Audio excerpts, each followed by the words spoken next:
நம்ம ஒரு கனவ கண்டு அதுல உறுதியா இருப்போமா இருந்தா, அது எப்பவோ ஒரு நாள் சக்சஸ் ஆகும். அப்படின்றதுக்கு என்னோட லைஃப்ல நடந்த இன்னொரு உதாரணம் தான், நான் தென்னிந்திய சேனல்ஸ் ஒன்றுக்கு வந்து ஏதாச்சும் ஒரு வீடியோ ஷூட் பண்ணணும் அப்படின்ற ஒரு கனவோட ஃபர்ஸ்ட்டு நான் இந்த மீடியா துறைக்குள்ள வரும்போது இருந்தேன்.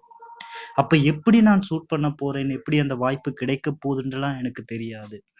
ஆனா, நான் என்னோட முயற்சிகளையும், என்னோட இலக்குகளையும் அடையறதுக்கு நெறைய எஃபோர்ட் போட்டேன். நெறைய விடயங்கள வந்து நான் கத்துக்க ஸ்டார்ட் பண்ணேன்.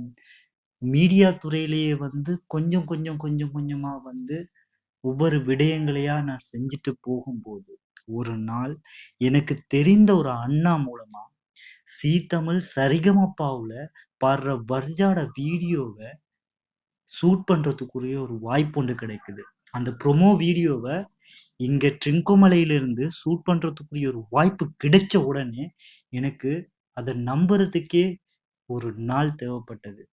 அதுக்கப்புறமா அங்க இருக்கிறவங்களோடையும் கோஆர்டினேட் பண்ணி அந்த வீடியோஸ சரியான முறையில, சரியான டைம்ல வந்து நாங்க குடுத்திருந்தோம். இதிலிருந்து நான் சொல்ல வர்றது ஒண்ணே ஒண்ணு தான். முயற்சி செய்யுங்க. மத்ததெல்லாம் தானாவே நடக்கும்.